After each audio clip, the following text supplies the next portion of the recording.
ओम नमः शिवाय। दोस्तों, आप सभी का हमारे ज्ञान सवेरा यूट्यूब चैनल पर हार्दिक स्वागत है। आज मैं आपके लिए लाई हूँ सावन मास महात्म्य की कथा का 5वां अध्याय, जिसे सुनने मात्र से आपकी भोलेनाथ सभी मनोकामना पूरी करेंगे। आइए सुनते हैं सावन महात्म्य का 5वां अध्याय, रविवार व्रत की कथा।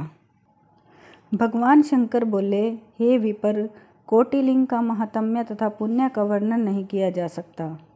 जब एक लिंग महात्म्य की कथा कहना ही असंभव जान पड़ता है, तो फिर कोटिलिंगों का महात्म्य कौन कह सकता है। यदि मनुष्य में कोटिलिंग निर्माण करने की शक्ति ना हो तो उसे केवल 1000 लिंगों का निर्माण करना चाहिए। इसमें भी समर्थ ना हो तो 100 लिंग या फिर इस मास में केवल 1 लिंग बनवाना चाहिए।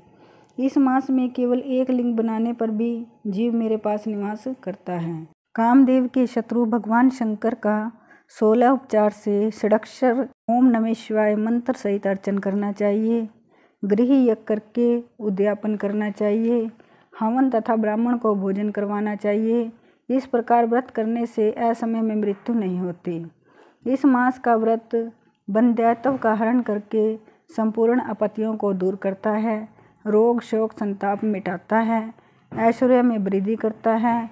जो कोई श्रावण मास में पंचामृत से अभिषेक करता है, वह इस शरीर को त्यागने के पश्चात कैलाश में मेरे नज़दीक आकर 1 कल्प तक निवास कर सकता है। वह प्राणी पंचामृत पीने वाला, गो तथा धन आदि से युक्त, अत्यंत मधुरभाषी, त्रिपुरासुर हंता भगवान श्री सदाशिव का प्यारा होता है। जो श्रावण मास में हविष्यान भोजन करता है, वह चावल आदि संपूर्ण धान्यों की अक्षय निधि से युक्त होता है। जो व्यक्ति इस मास में पत्तल पर भोजन करता है, उसको भोजन के लिए सोने के पात्रों की प्राप्ति होती है तथा शाक त्यागने मात्र से शोक का हरण होता है। और इस महीने में जो भूमि पर शयन करता है, वह कैलाश में निवास करता है। जो इस महीने में एक दिन भी ब्रह्म मुहूर्त में स्नान करता है, उसे पूरे महीने तक नहाने का फल मिलता है। इस मास में जो प्राणी जितेंद्रिय होता है, उसे इंद्रिय जन्य बल की प्राप्ति होती है। इस मास में स्फटिक मणि, पाषाण, मिट्टी तथा मरकत मणि निर्मित शिवलिंग या स्वयं उत्पन्न या बनाए हुए या पिसान निर्मित अथवा पीतल या चंदन मक्खन निर्मित शिवलिंग में 1 बार अर्चन करने मात्र से 100 ब्रह्महत्या का पाप मिट जाता है।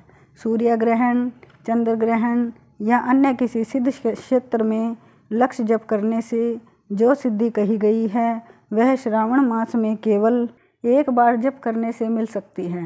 किसी दूसरे समय में किए गए नमस्कार तथा प्रदक्षिणा से जो 1000 बार का फल मिलता है, वह फल इस महीने में केवल 1 बार के नमस्कार करने तथा प्रदक्षिणा करने से मिल जाता है।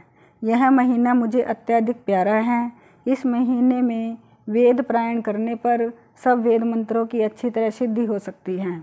जो इस मास में श्रद्धा से स्वाध्याय करता है अथवा पुरुष सूक्त के आलस्य त्याग कर 100 पाठ करता है, उसको ब्रह्म हत्या आदि अनेक पापों से छुटकारा मिल जाता है।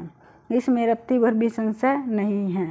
हे अनंत कुमार, यह गुरु सैया पर पाप करने का उत्तम प्रायश्चित है और इसके तुल्य पाप नाशक, पवित्र, पुण्य फलदायक अन्य साधन नहीं है। मनुष्य को चाहिए कि इस महीने में बिना पुरुषोक्त पाठ के 1 दिन बिना बितावें।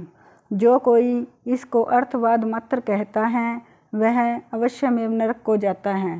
प्राणी को समिधा, चरु, तिल और घी से गृह यज्ञ करना चाहिए।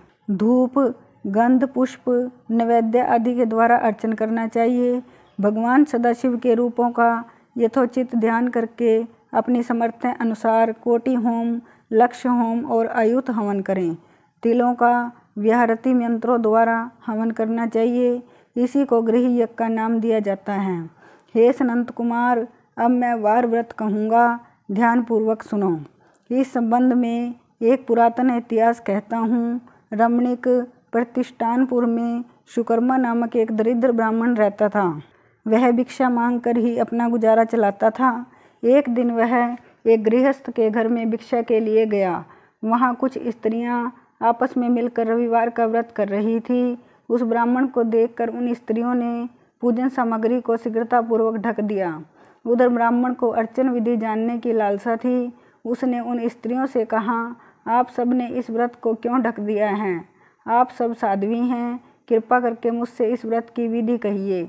समदृष्टि रखने वाले सज्जनों का तो उपकार ही स्वार्थ है, क्योंकि परोपकार जैसा दूसरा धर्म तीनों लोकों में नहीं है। मैं दरिद्रतावस्था के कारण अत्यंत दुखी हूँ, अतः आप इस उत्तम व्रत का विधान तथा फल मुझे बताएं, मैं इस व्रत को करूँगा। स्त्रियों ने कहा, हे ब्राह्मण, यदि व्रत में उन्माद या प्रमाद अथवा विस्मरण, भक्तिहीनता या अनास्था करोगे तो यह व्रत निसफल हो जाएगा। अतः इस व्रत को तुम्हें कैसे दें? ब्राह्मण ने कहा, मैं ऐसा नहीं करूँगा। उसकी ऐसी बात सुनकर उन स्त्रियों में से एक बूढ़ी स्त्री ने उस ब्राह्मण को उस व्रत की विधि बतलाई। उसने कहा, श्रावण मास में शुक्ल पक्ष के पहले रविवार को मौन होकर उठना चाहिए। शीतल जल से स्नान करके नित्य कर्म कर पान के पत्ते पर 12 परिधि वाला मंडल लिखना चाहिए। उसे लाल चंदन से सूर्य नारायण के तुल्य गोलाकार लिखना चाहिए। उस मंडल में संज्ञा नाम वाली स्त्री सहित सूर्य का लाल चंदन द्वारा पूजन करना चाहिए। घुटने जोड़कर जमीन पर बैठकर सूर्य के 12 मंडलों पर अलग अलग लाल चंदन से युक्त लावा तथा जपा पुष्प द्वारा श्रद्धा भक्ति से सूर्य नारायण को अर्घ देना चाहिए। अर्घ को रक्ताक्षत, जपा, पुष्प और उपचारों द्वारा युक्त करें। नारिकेल बीज और खांड शर्करा से युक्त सूर्य के मंत्र पढ़कर नैवेद्य देना चाहिए। सूर्य के 12 मंत्रों द्वारा सतवन करना चाहिए। 12 बार नमस्कार करना चाहिए। 12 बार प्रदक्षिणा करनी चाहिए। फिर 6 सूतों को एक में मिलाकर उसमें 6 ग्रंथियां लगानी चाहिए। उस सूत्र को भगवान श्री सूर्य नारायण को अर्पण करके उसे अपने कंठ में बांध लेना चाहिए। 12 फल से संयुक्त दान बामन ब्राह्मणों को देना चाहिए। कुपात्र को इस व्रत की विधि नहीं बतानी चाहिए।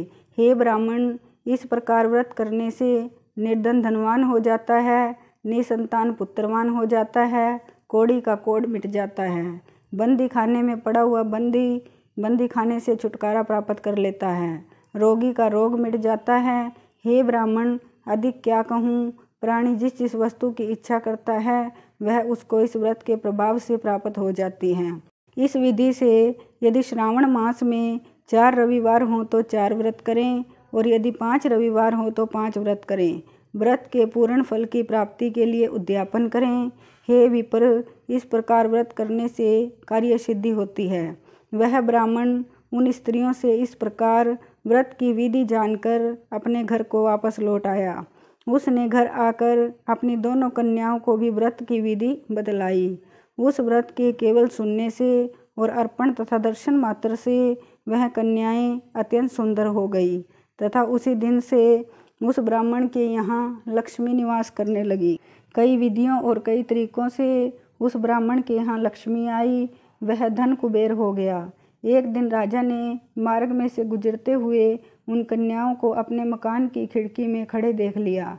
रूप की खान उन दोनों बहनों को देखकर वह देखता ही रह गया। वह उन पर मोहित हो गया।